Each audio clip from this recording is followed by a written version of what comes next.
റസൂലുള്ളാഹിയെക്കുറിച്ചുള്ള ഒരു ഫങ്ഷണൽ വ്യാഖ്യാനം. നിങ്ങളൊന്ന് ആലോചിച്ച് നോക്കൂ, ഞാൻ എന്തിനാണ് പലപ്പോഴും ഇസ്ലാമിക വേദിയിൽ റസൂലിനെക്കുറിച്ചും ഖുർആനെക്കുറിച്ചും ഇസ്ലാമിനെക്കുറിച്ചും ദൈവത്തെക്കുറിച്ചും ഒക്കെ വാതോരാതെ പ്രസംഗിക്കുകയും ആഴത്തിൽ പഠിക്കുകയും പ്രസന്റ് ചെയ്യുകയും ചെയ്യുന്നെന്ന് ചോദിച്ചു കഴിഞ്ഞാൽ, ഇസ്ലാം താരതമ്യേന ഒരു പുതിയ മതമാണെന്നും ഒരു വലിയ കാലഘട്ടത്തിൻ്റെ യുഗത്തിൻ്റെ സന്ധിയിലുണ്ടായി അതൊരു മറ്റൊരു യുഗത്തിലേക്ക് വേണ്ടി നിർമ്മിക്കപ്പെട്ടൊരു മതവുമാണ്. ഗോത്രവർഗ പകയുടെ ആ പോരിൽ നിന്ന്, ആ കുറുമ്പിൽ നിന്ന് ആഗോള കച്ചവട സാധ്യതകളിലേക്ക് ഒരു ട്രാൻസിഷൻ നടക്കുന്ന സമയത്താണ് റസൂലുള്ളാഹിയും കൂട്ടരും ഈ ലോകത്തില് അവരുടെ മിഷൻ തുടങ്ങുന്നത്. അതുകൊണ്ട് തന്നെ അതിനൊരുപാട് ഫങ്ഷനാലിറ്റി കൂടുതലാണ്. എന്നോ കാലഘട്ടത്തിൽ ഗുഹയിലും ഹിമാലയത്തിന്റെ ഉത്തുംഗ ശൃംഗങ്ങളിലുമൊക്കെ രചിക്കപ്പെട്ടവരെക്കാൾ കൂടുതൽ ഫങ്ഷനാലിറ്റി പൊതുസമൂഹത്തിൽ ഇറങ്ങി പ്രവർത്തിച്ച് പൊതുസമൂഹത്തിന് മാതൃകയാകുന്ന ആചാരാനുഷ്ഠാനങ്ങളും വിശ്വാസങ്ങളും പ്രത്യയശാസ്ത്രങ്ങളും മുന്നോട്ട് വെക്കുന്ന ഇസ്ലാമിനുണ്ട്. അതേപോലെ തന്നെ ഇവിടെ സൂചിപ്പിച്ചതുപോലെ സയ്യിദുനാ റസൂലുള്ളാഹി സ്വല്ലല്ലാഹു അലൈഹി വസല്ലമ തങ്ങളുടെ ജീവിതം പരിശോധിച്ചു കഴിഞ്ഞാൽ ഇത്രയധികം ഫങ്ഷനാലിറ്റിയുള്ള, ഇത്രയധികം പ്രാക്ടിക്കാലിറ്റിയുള്ള ഒരു പ്രവാചകൻ ചരിത്രത്തിൽ ഉണ്ടായിട്ടുണ്ടോ എന്ന് നമ്മൾ വല്ലാണ്ട് നിഷ്പക്ഷമായി ചിന്തിക്കേണ്ടതാണ്. അതുകൊണ്ടാണല്ലോ മൈക്കിൾ എച്ച് ഹാർട്ടിനെ പോലുള്ള റസൂലുള്ളാഹിയോടോ ഇസ്ലാമിനോടോ യാതൊരു വിധത്തിലുള്ള സോഫ്റ്റ് കോർണർ അല്ലെങ്കിൽ ആനുകൂല്യവും ഇല്ലാത്ത ഒരു ചരിത്രകാരൻ, അമേരിക്കൻ ചരിത്രകാരൻ, വെറുതെ ഒരു പുസ്തകം എഴുതാൻ തീരുമാനിച്ചു. ഭൂമി ഉണ്ടായത് മുതൽ, മാനവ ചരിത്രം ഉണ്ടായത് മുതൽ ഇന്നുവരേക്കുമുള്ള മനുഷ്യരെ സ്വാധീനിച്ച 100 പേരുടെ ഒരു ഗ്രൂപ്പ് ഉണ്ടാക്കണം. 100 പേരുകൾ അതിലുണ്ടാവണം, 100 വ്യക്തിത്വങ്ങൾ. ആ 100 വ്യക്തിത്വങ്ങളെ അദ്ദേഹം കണ്ടെത്തിയപ്പോ ഇതിൽ ആരെയായിരിക്കണം ആദ്യം പ്രതിഷ്ഠിക്കേണ്ടത്, ആരെക്കുറിച്ചാണ് ആദ്യം പ്രതിഷ്ഠിക്കേണ്ടത്, ആരെയാണ് ആദ്യം അവതരിപ്പിക്കേണ്ടത്? അദ്ദേഹത്തിന് ഒട്ടും താല്പര്യമില്ലാഞ്ഞിട്ട് പോലും അദ്ദേഹം ഒന്നാമതായി വെച്ചത് മുഹമ്മദ് മുസ്തഫ സല്ലല്ലാഹു അലൈഹി വസല്ലമ തങ്ങളെയാണ്. ആ താഹ റസൂലിനെയാണ് ആദ്യമായി വെച്ചിട്ടുള്ളത്. അതിനുശേഷമാണ് മറ്റു പലവരും കടന്നു വരുന്നത്. എന്തായിരുന്നു അതിന്റെ കാരണം എന്ന വിമർശന ലോകം അദ്ദേഹത്തോട് ചോദിക്കേണ്ടായി. വിമർശനങ്ങൾ വരുമല്ലോ എന്തായാലും.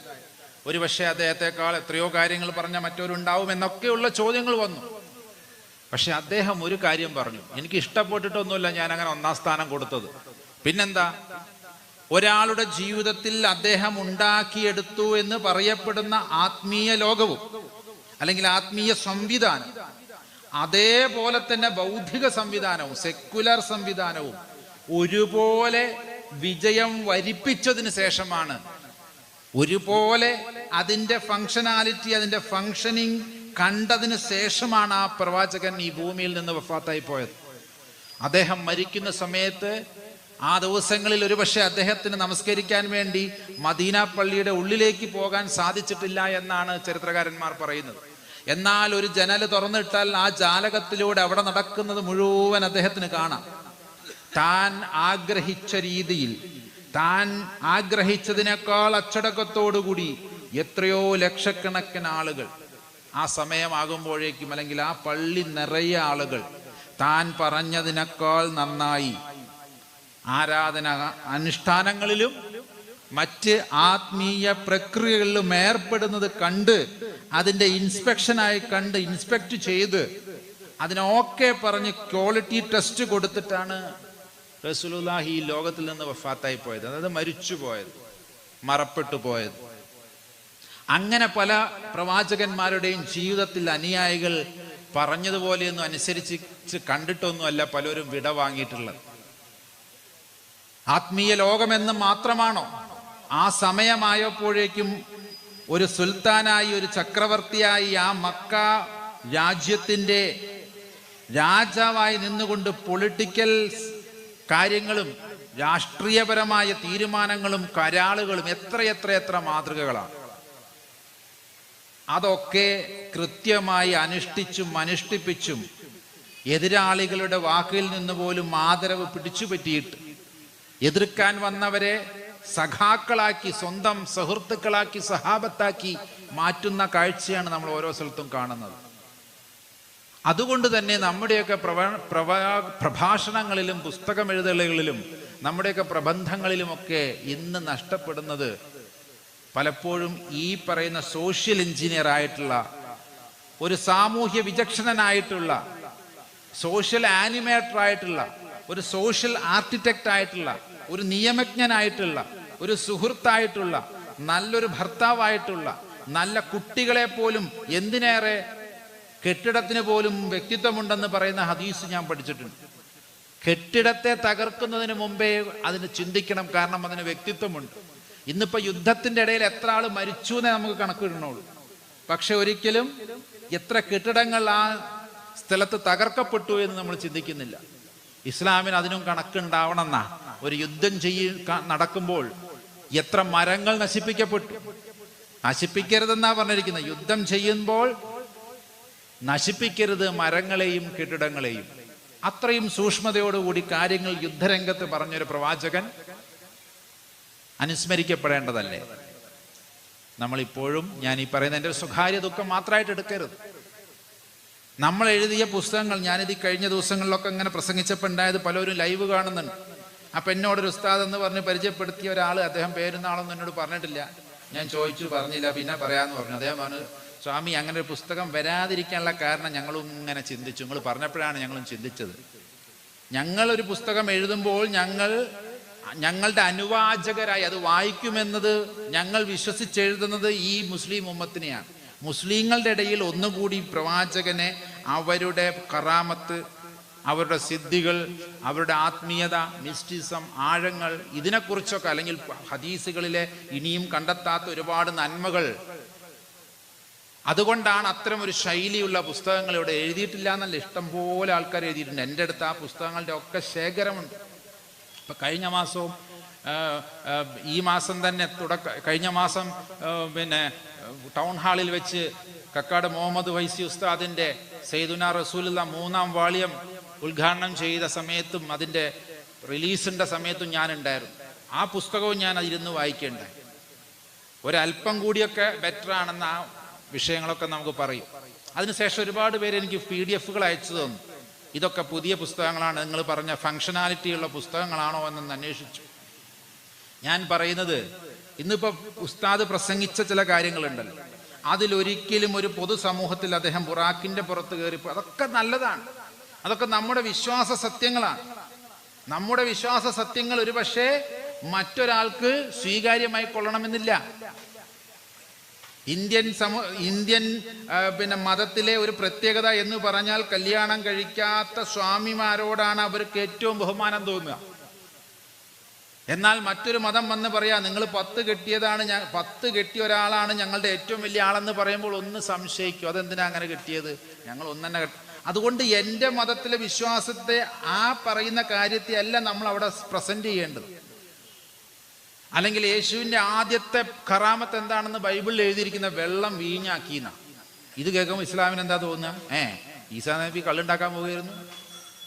ഈസാ നബി ആദ്യമായിട്ട് പിന്നെ ചാരായം ഉണ്ടാക്കാൻ പോയതായിരുന്നു, അല്ലെങ്കിൽ വീഞ്ഞുണ്ടാക്കാൻ പോയതായിരുന്നു. അത് അവരുടെ വിശ്വാസമാണ്, അത് വിശ്വാസ സത്യമാണ്, അത് അതിനൊരുപാട് അർത്ഥതലങ്ങൾ ക്രൈസ്തവത കാണുന്നുണ്ട്.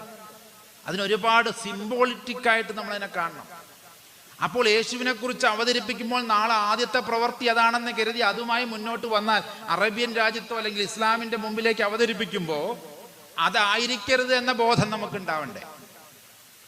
അല്ലെങ്കിൽ ഞാൻ കൃഷ്ണനെ കുറിച്ച് ഒരു പുസ്തകം എഴുതുന്ന സമയത്ത്, ഞാനല്ല ഏതെങ്കിലും ഒരു സ്വാമി എഴുതി, ഞാൻ ഇപ്പോൾ ഒന്നിനെ കുറിച്ച് എഴുതാൻ പോകുന്നില്ല. അദ്ദേഹം തുണി വാരിക്കൊണ്ട് പെണ്ണുങ്ങൾ കുളിക്കുമ്പോൾ പെണ്ണുങ്ങളുടെ തുണിയൊക്കെ വാരി ഒരു മരത്തിൻ്റെ മേലെ ഇരുന്നിങ്ങനെ കുളി കണ്ട ഒരു കൃഷ്ണനെയാണോ പറയേണ്ടത്? ആ ഒരു വ്യക്തിത്വത്തിൻ്റെ വികലത ആയി ചിത്രീകരിക്കാൻ കഴിയുന്നതല്ല അവിടെ പറയേണ്ടത്. എന്ന് പറയുന്നത് പോലെ നമ്മളൊക്കെ ഉണ്ടാക്കിയ പുസ്തകങ്ങളിൽ ഒരുപക്ഷെ നമ്മുടെ അനുവാചകർ നമ്മുടെ തന്നെ ആളുകളായതുകൊണ്ട് പലപ്പോഴും ഹലീമയൊക്കെ വന്ന സമയത്ത് ഒട്ടകത്തിന് പാലില്ലായിരുന്നു, തിരിച്ചു പോകുമ്പോഴേക്കും ഒട്ടകത്തിന് പാലുണ്ട് എന്നുമുള്ള കറാമത്തുകളാണ് നമ്മളൊക്കെ അറിയാതെ പറഞ്ഞു പോകുന്നത്. അതിന് പകരം ഇന്നത്തെ എല്ലാ മതങ്ങളെയും തച്ചുടയ്ക്കാൻ ശ്രമിക്കുമ്പോൾ, പ്രത്യേകിച്ച് ഇസ്ലാമിന്, എന്തിനാണ് ഇസ്ലാമിനോട് ഇത്ര പേടി, ഇസ്ലാമോഫോബിയ എന്തിനാ? മറ്റൊരു കാരണം അതിനില്ല. ഒരു ഫങ്ഷനാലിറ്റി കൂടിയ മതമാണ് ഇസ്ലാം.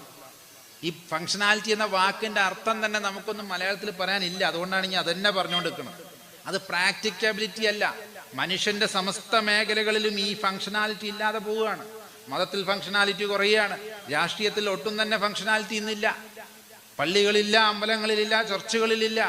സഭാ തർക്കങ്ങളും വഴക്കുകളും, അങ്ങോട്ട് കുർബാന വേണോ, ഇങ്ങോട്ട് കുർബാന വേണോ, ആ നേതൃത്വം വേണോ, ഈ നേതൃത്വം വേണോ എന്നൊക്കെ അടിക്കുമ്പോൾ നമ്മുടെ ഫങ്ഷനാലിറ്റീനെയാണ് അവിടെ. ക്വാണ്ടിറ്റിയും ക്വാളിറ്റിയും ഒക്കെ ഉണ്ട്. എത്ര നല്ല രീതിയിലാണ് ഇപ്പൊ ഇതൊക്കെ സംവിധാനം ചെയ്ത്. നമ്മുടെയൊക്കെ പള്ളികൾ കണ്ടാൽ എത്ര ക്വാളിറ്റി ഉള്ള പള്ളികളാ. പള്ളികളുടെ വലുപ്പം, അതിൽ നിസ്കരിക്കുന്നവരുടെ എണ്ണം, ക്വാണ്ടിറ്റിയും ക്വാളിറ്റിയും ഉണ്ട്. പക്ഷെ പലപ്പോഴും അതിൽ നിസ്കരിക്കുക എന്ന അർത്ഥത്തിൽ, നമസ്കരിക്കുക എന്ന അർത്ഥത്തിൽ അലിയാരെ പോലെയൊക്കെ നമസ്കരിക്കുന്നവരുടെ എണ്ണം കുറഞ്ഞു വരിക. എന്താ അലിയാരുടെ നിസ്കാരത്തിന്റെ പ്രത്യേകത? നിങ്ങളോട് ഞാൻ പറഞ്ഞു തരണ്ട. അലി റളിയല്ലാഹു അൻഹു അമ്പ് കൊണ്ട സമയത്ത് സ്വഹാബത്ത് ബാക്കിയുള്ളവരത് പിടിച്ചു വലിക്കാൻ വന്നപ്പോഴാണ് പറഞ്ഞത്, ഇപ്പൊ വേണ്ട, ഞാനൊന്ന് നിസ്കരിക്കാൻ നിന്നോട്ടെ, ഞാൻ നമസ്കരിക്കാൻ വേണ്ടി അല്ലാഹു അക്ബർ എന്ന് പറഞ്ഞ് കൈ കെട്ടിക്കഴിഞ്ഞാൽ നിങ്ങൾ എന്ത് വേണമെങ്കിലും ചെയ്തു, എൻ്റെ തല പോയാലും ഞാൻ അറിയില്ല. 100% ഞാൻ ഈശ്വരനിൽ ലയിച്ച് ധ്യാന നിമഗ്നനായി നിൽക്കുമ്പോൾ എൻ്റെ ശരീരബോധവും എൻ്റെ മനോബോധവും പോകും. അപ്പൊ എനിക്ക് വേദന ഉണ്ടാവില്ല, ശരീരത്തിനും മനസ്സിനും. എനിക്കപ്പോൾ ആത്മാവിൽ നിന്ന് ആത്മാവിനോട് മാത്രം പ്രാർത്ഥിക്കുന്ന ഒരു പ്രാർത്ഥന, അതാണ് നമസ്കാരം. കഴിഞ്ഞ ദിവസം ഒരാൾ എന്നോട് പോയി, അയാൾ എനിക്കൊരു അപ്പോയിൻമെന്റ് തന്നിരുന്നു. സമയത്തിന് വന്നപ്പോൾ അയാൾ ലേറ്റ്, അയാൾ സത്യത്തിൽ മറന്നുപോയി സ്വാമിക്ക് അപ്പോയിൻമെന്റ് കൊടുത്തത്. എന്നിട്ട് എന്നോട് സോറി പറഞ്ഞു സ്വാമി, സാധാരണ രാവിലെ സുബൈ നിസ്കരിക്കുമ്പോൾ അതൊക്കെ ഓർക്കലുണ്ട്. ഏത് സുബൈ നിസ്കരിക്കുമ്പോഴാണ് അന്ന് ആർക്കൊക്കെയാണ് അപ്പോയിൻമെന്റ് കൊടുത്തതെന്ന് ചങ്ങായി ഓർക്കുക. അദ്ദേഹത്തിന്റെ നമസ്കാരം എവിടെ? അലി റളിയല്ലാഹു അൻഹുവിന്റെ നിസ്കാരം എവിടെ? ഒരു കൊതുക് അടിച്ചാൽ പോലും അറിയുന്ന നമ്മള്. ഞാനൊക്കെ സലാലയിലും അല്ലെങ്കിൽ ഒമാനിലൊക്കെ പോകുമ്പോൾ അവിടെയൊക്കെ പള്ളിയിൽ ഞങ്ങൾക്ക് കയറാലോ. അവിടെയൊക്കെ ചിലപ്പോൾ പല സമയത്തും കയറിയിട്ടുണ്ട്. ഈ അറബികളുടെ ഒരു പരിപാടിയാണ്. ഇപ്പൊ നിസ്കരിക്കുന്നതിൻ്റെ ഇടയിൽ ഫോൺ എടുത്തിട്ട് എന്തോ സലാത്താണെന്നും പറഞ്ഞ് അവിടെ വെക്കും. ഞാൻ ഏതായാലും ഇവിടെ അത് തുടങ്ങിയിട്ടില്ല. ഇവിടെ ഇവിടുത്തെ ഉസ്താദുമാർ നല്ലോണം അതിന് പ്രതികരിക്കുന്നുള്ളത് കൊണ്ട് കേരളത്തിൽ ഞാൻ അധികം ഉള്ളോടത്തൊന്നും കണ്ടിട്ടില്ല. സലാത്തൊക്കെ ഒരു വെറും ചടങ്ങായിട്ട് മാറ്റുക. ഇതുപോലെ തന്നെയാണ് കുർബാനയിൽ പങ്കെടുക്കുന്നവരും. ഇതുപോലെ തന്നെയാണ് അമ്പലത്തിലെ പ്രഭാഷണങ്ങളിലും അല്ലെങ്കിൽ യജ്ഞങ്ങളിലും ഒക്കെ പങ്കെടുക്കുന്നവർ. ഈ കലികാലത്തിൽ അല്ലെങ്കിൽ ഈ പറയുന്ന ഒരു പ്രത്യേക ഘട്ടത്തിൽ നമ്മളൊക്കെ ഇത് ചെയ്യുന്ന സമയത്ത് നമ്മൾ മത്സരിക്കേണ്ടത് അവനവന്റെ മതത്തിന്റെ വിഭാഗത്തിന്റെ ഫങ്ഷനാലിറ്റി കൂട്ടാനാണ്. അതായത് ഇവിടെ ഒരു പ്രശ്നം വരുമ്പോൾ ഞങ്ങൾ 1 കിലോ അരി കൊടുക്കുമെന്ന് മുസ്ലിങ്ങൾ പറഞ്ഞാൽ അടുത്ത പള്ളിയിലെ പള്ളിയിലച്ചൻ പറയേണ്ടത്, ആഹാ അങ്ങനെയാണോ, ഞങ്ങൾ 2 ചാക്ക് കൊടുക്കുന്ന പറയണം. അപ്പൊ അപ്പുറത്തെ അമ്പല കമ്മിറ്റി പറയണം, നിങ്ങൾ 1 കൊടുത്തു, നിങ്ങൾ 2 കൊടുത്തു, ഞങ്ങൾ 3 കൊടുക്കും. നന്മ ചെയ്യുന്നതിലാണ് നമ്മളൊക്കെ എന്ത് ചെയ്യേണ്ടത്? മത്സരിക്കേണ്ടത്.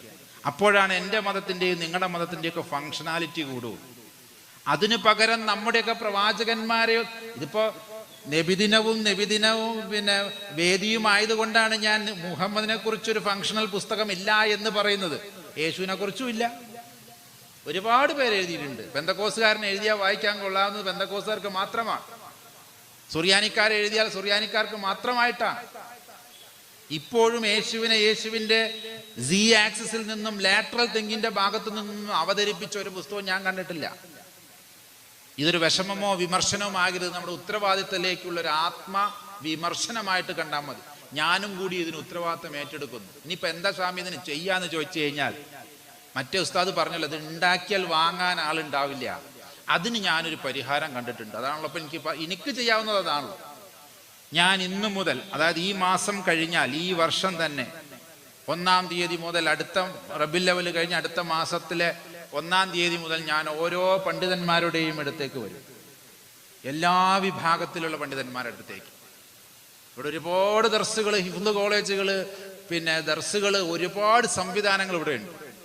അവിടെയുള്ള ഓരോരുത്തരും എനിക്ക് റസൂലുള്ളാഹിയുടെ ഫങ്ഷനാലിറ്റി മുൻനിർത്തിക്കൊണ്ടൊരു ലേഖനം തരണം. 1500 പണ്ഡിതന്മാരെ കൊണ്ട് ഞാൻ എഴുതിക്കാനാണ് ഞാൻ വിചാരിച്ചിരിക്കുന്നത്. സഹകരിക്കേണ്ടവർക്ക് സഹകരിക്കാം. ഇനി പറയാ ഞങ്ങൾ എഴുതി തരൂല എന്നാണെന്നുണ്ടെങ്കിൽ 1500 ലേഖനം ഞാൻ എഴുതും. എന്തേ അതിന് വല്ല ആർക്കെങ്കിലും പറയാനുണ്ടോ? ഞങ്ങളെ വിഭാഗങ്ങൾക്ക് ലേഖനം തരൂല എന്ന് ആരെങ്കിലും പറഞ്ഞാൽ നിങ്ങൾ തരണ്ട, ഞാനത് എഴുതും. എനിക്ക് എഴുതാൻ ആരുടെയും വിഷമം. പൊതുസമൂഹത്തിന് സ്വീകാര്യമായൊരു മുഖം തെറ്റിദ്ധരിപ്പിക്കുന്ന കാലഘട്ടത്തിൽ റസൂലുള്ളാഹിക്ക് കൊടുക്കുന്ന ഏറ്റവും വലിയ ബർത്ത്ഡേ സമ്മാനമായിരിക്കണം അത്. അതുകൊണ്ട് ഞാൻ AP വിഭാഗത്തിൻ്റെ അടുത്തും ചെല്ലും, EK വിഭാഗത്തിൻ്റെ അടുത്തും ചെല്ലും, തെബലീഗുകാരുടെ അടുത്തും ചെല്ലും, ജമാഅത്തുകാരുടെ അടുത്തും ചെല്ലും, ജിന്നുള്ള മുജാഹിദിൻ്റെ അടുത്തും ചെല്ലും, ജിന്നില്ലാത്ത മുജാഹിദിൻ്റെ അടുത്തും ചെല്ലും, എറമുകളുടെ അടുത്തും ചെല്ലും. എറമു പറഞ്ഞ എറണാകുളം മുജാഹിദ്, കോമു പറഞ്ഞ കോഴിക്കോട് മുജാഹിദ്, എല്ലാവരുടെ അടുത്തും ഞാൻ ചെല്ലും. ഖാദിയാനികളുടെ അടുത്തും ചെല്ലും, അമ്പല കമ്മിറ്റിയിലും ചെല്ലും. സത്യസന്ധമായി ഇസ്ലാമിനെ കുറിച്ച് പറയുന്ന അല്ലെങ്കിൽ അതിൻ്റെ സൗകുമാര്യം പറയുന്ന പള്ളിയിലച്ചന്മാർ ഒരുപാട് പേര് എനിക്കറിയാം, അവരുടെ അടുത്തും ഞാൻ ചൊല്ലും. എന്നിട്ട് നിങ്ങൾ ഒരു 100 പേജിലെങ്കിലും ഒരു ഉപന്യാസം, 10ാം ക്ലാസ് പാസ്സാണെങ്കിൽ 120 പേജിൽ 120 വാക്കിലൊരു ഉപന്യാസം എഴുതിയെങ്കിലല്ലേ 10ാം ക്ലാസ് പാസ്സാകുള്ളൂ. ഒരു 10ാം ക്ലാസ്സിൽ എഴുതുന്ന സ്റ്റാൻഡേർഡ് എല്ലെങ്കിലും നമ്മൾ എഴുതി ഉണ്ടാക്കണം. എന്നിട്ട് നമുക്കത് പ്രസിദ്ധീകരിക്കണം. പക്ഷേ 5 or 6 വർഷങ്ങൾ, 1500 വർഷം, 1500 ദിവസം എടുക്കുമായിരിക്കും. അതെത്ര കൊല്ല? നമുക്കത് കൊടുത്തേ പറ്റൂ. ഇൻഷാ അല്ലാഹ് ഞാനത് ഓൾറെഡി ദൈവം ഉദ്ദേശിച്ചാൽ അതിൻ്റെ ഉദ്ഘാടനം ഒരു വേദിയിൽ വെച്ച് ഞാനത് ആ നിയത്ത് ഉറപ്പിച്ചിട്ടുണ്ട്. ഒരുപാട് തങ്ങന്മാരും ഒക്കെ ഇരിക്കുന്നൊരു വേദിയിൽ അവരുടെ സമ്മതത്തോടു കൂടി ഞാനത് ഉറപ്പിച്ചു. ഞാനത് ചെയ്തോളാം, അതിന് മുന്നിട്ട് ഇറങ്ങിക്കോളാം. അല്ലാതെ നമ്മൾ എന്താ ചെയ്യേണ്ടത്? ഇവിടെ പറഞ്ഞ പോലെ ഒരു അയൽവാസി പട്ടിണി കിടക്കുമ്പോൾ നീ വയറ് നിറച്ചുണ്ണരുത് എന്ന് പറയുന്നതിനാണ് ഫങ്ഷനാലിറ്റി. അല്ലാണ്ട് നിങ്ങൾ തിന്നോളി, കുടിച്ചോളി, ആനന്ദിച്ചോളി, എന്ത് ചെയ്തോളൂ, ഒരു കുഴപ്പമില്ല എന്ന് പറഞ്ഞത് ഫങ്ഷനാലിറ്റി ആവില്ല. അനാഥന്റെ മുന്നിൽ വെച്ച് നിന്റെ മക്കളെ ഒരു പരിധിയിലേറെ ലാളിക്കരുത് എന്ന് പറഞ്ഞ റസൂലുള്ളാഹി. നിങ്ങൾ ഒരാളെ കൊല്ലേണ്ടുന്ന അവസ്ഥ വന്നാൽ പോലും അത് ഇന്ന സ്ഥലത്ത് വെട്ടിയാൽ മനുഷ്യൻ എത്രയും പെട്ടെന്ന് മരിച്ചു പോകും, അതുകൊണ്ട് അവനെ ഇഞ്ചിഞ്ചായി കൊല്ലരുതെന്ന്, കൊല്ലുന്നതിൽ പോലും റഹ്മത്ത്. അങ്ങനെ ഉണ്ട്. നമ്മൾ ചിലവരെ യുദ്ധതന്ത്രങ്ങളിൽ കൊന്നേ പറ്റൂ. ആ സമയത്ത് പോലും നിങ്ങൾ എന്തു ചെയ്യണം? മനുഷ്യനെ എവിടെ വെട്ടിയാലാണ്, എത്ര മൂർച്ചയുള്ള ആയുധം കൊണ്ട് വെട്ടിയാലാണ് എത്രയും പെട്ടെന്ന് അവർക്ക് പോകാൻ കഴിയുക എന്നത് ആ രീതിയിൽ വരെ നിർദ്ദേശങ്ങൾ കൊടുത്ത ഒരു റസൂലുള്ളാഹിനെയാണ് നമ്മൾ പറയേണ്ടത്. അവതരിപ്പിക്കണം അദ്ദേഹം.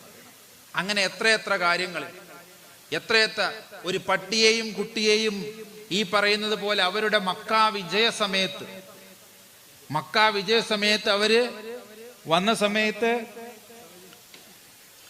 മക്കാവില്ല പോണം. ആ വലിയ സന്തോഷത്തിൽ അവരിങ്ങനെ പട നയിച്ച് കുതിരപ്പുറത്തൊക്കെ ഇങ്ങനെ ആനപ്പുറത്തൊക്കെ പോയിട്ടുണ്ടാവും. ആ പോയ സമയത്ത് മരുഭൂമിയിൽ ഒരു പട്ടിയും കുട്ടിയും ഇത് കണ്ടിട്ടാകെ ചെതറിപ്പോയി. ഇവരുടെ ഈ വരവ് കണ്ടപ്പോൾ റസൂലുള്ളാഹി അവരെ തടഞ്ഞു നിർത്തി പറയാണ്, എല്ലാവരും ശാന്തരാകുവിൻ, സഹാബത്തെ ശാന്തരാകുവിൻ. എന്തേന്ന് ചോദിച്ചു. ഒരു പട്ടിയും കുട്ടിയില്ല. സഹാബത്ത് അന്തം വിട്ടു. പട്ടിയും കുട്ടിയുണ്ടെങ്കിൽ നമുക്കെന്താ നമ്മുടെ നേതാവേ? ഒരു പട്ടിക്കും കുട്ടിക്കും പോലും അവരുടെ വീടെത്താൻ അല്ലെങ്കിൽ അവരുടെ ജീവന് നമ്മൾ നമ്മുടെ ഘോഷയാത്ര കൊണ്ട് അതിന് ഉത്തരം പറയരുത്.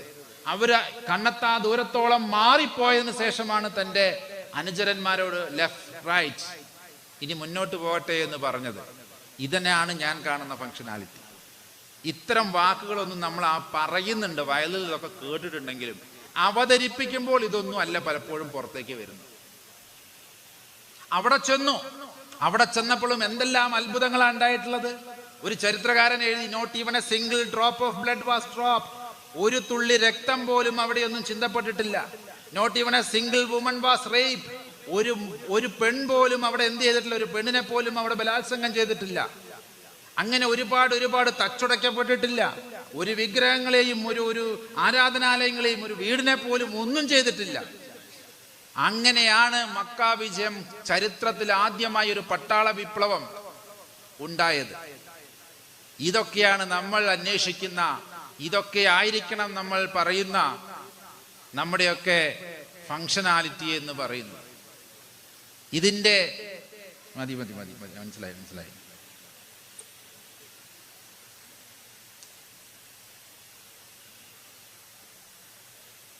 അതുകൊണ്ട് ഞാൻ നിർത്തുകയാണ്. ഞാൻ കുറച്ച് ദൂരത്തുനിന്ന് വന്നതുകൊണ്ടും ഇത്രയൊക്കെ എങ്കിലും പറഞ്ഞില്ല എന്നുണ്ടെങ്കിൽ ഒരു വിഷമാണല്ലോ, അതുകൊണ്ട് പറഞ്ഞു പോയതാണ്. ഈ നോട്ടീസ് കണ്ടപ്പോൾ തന്നെ നമുക്ക് ഏകദേശം മനസ്സിലായി ഇത്രയൊന്നും സമയം എടുക്കാൻ പാടില്ലാത്തതാണ്. കാരണം 10 പേരോളം ആശംസകളും പങ്കെടുക്കുക എന്നൊക്കെ പറഞ്ഞ് എഴുതിയിട്ടുണ്ട്. നമുക്കൊരു കുറച്ചും കൂടി എന്താണ് രാഷ്ട്രീയ നേതാക്കളെയൊക്കെ കേൾക്കാനായിരിക്കും ഒരു പക്ഷേ താല്പര്യം. ഏതായാലും 28 മിനിറ്റായി. ഞാനൊരു 30 മിനിറ്റ് എടുക്കണം എന്നാണ് വിചാരിച്ചത്. ഞാനത് ഇത് വെച്ചിട്ടാണ് ഞാൻ സംസാരിക്കുന്നത്. ഏതായാലും ഞാൻ നിർത്തുകയാണ്. നമ്മുടെയൊക്കെ പ്രവർത്തനങ്ങളും നമ്മുടെയൊക്കെ ശൈലികളും കൃത്യമായി എല്ലാ മതക്കാരോട് കൂടിയിട്ടാണ് പറയുന്നത്. ലൈവ് പോകുന്നതാണല്ലോ. ഇവിടുത്തെ ആളുകൾ മാത്രമല്ല ഇതിനൊക്കെ വേണ്ടി ഇത് കേൾക്കുന്നത്. എല്ലാ മതത്തിൽപ്പെട്ട ആളുകളും കേൾക്കുന്നുണ്ട്. പ്രത്യേകിച്ച് എൻ്റെ പ്രഭാഷണങ്ങൾ, ഓരോ ദിവസത്തെ പ്രഭാഷണങ്ങളും എല്ലാ മതത്തിൽപ്പെട്ട ആളുകളും ലൈവിലൂടെ കേട്ട് അഭിപ്രായം പറയാറുണ്ട്. അവരോടൊക്കെ എനിക്ക് പറയാനുള്ളത്, നമ്മൾ മത്സരിക്കേണ്ടത് നന്മ ചെയ്യാനായിരിക്കണം. നമ്മൾ ചെയ്യേണ്ടത് നമ്മുടെ ഫങ്ഷനാലിറ്റി കൂട്ടാൻ വേണ്ടിയിട്ടായിരിക്കണം. ആ ഒരർത്ഥത്തിൽ നമ്മൾ ചെയ്ത ഈ പ്രവർത്തനങ്ങൾ ദൈവം നമ്മിൽ നിന്ന് സ്വീകരിക്കട്ടെ, ഒരു സ്വാലിഹായിട്ടുള്ള അമലായി സ്വീകരിക്കട്ടെ എന്ന് മാത്രമാണ് നമുക്ക് പറയാനുള്ളത്. റബ്ബനാ തഖബ്ബൽ മിന്ന ഇന്നക അന്ത സമീഉൽ അലീം എന്ന പ്രാർത്ഥന ചൊല്ലിക്കൊണ്ട് ഇത് നമ്മിൽ നിന്നൊരു അമലായി സ്വീകരിക്കട്ടെ, സ്വാലിഹായിട്ടുള്ള അമലായി സ്വീകരിക്കട്ടെ എന്ന് പറഞ്ഞുകൊണ്ട് ഞാൻ നിർത്തുന്നു. തിരിച്ച് തൃശ്ശൂരേക്ക് തന്നെ പോകേണ്ടതുണ്ട്. ഒരല്പ വിശ്രമം കോഴിക്കോട് എടുക്കും. അതുകൊണ്ട് ഞാൻ ഇപ്പോൾ തന്നെ വേദി നിന്ന് പോവുകയാണ് എന്ന് പറഞ്ഞുകൊണ്ട് ഞാൻ നിർത്തുന്നു. നന്ദി, നമസ്കാരം.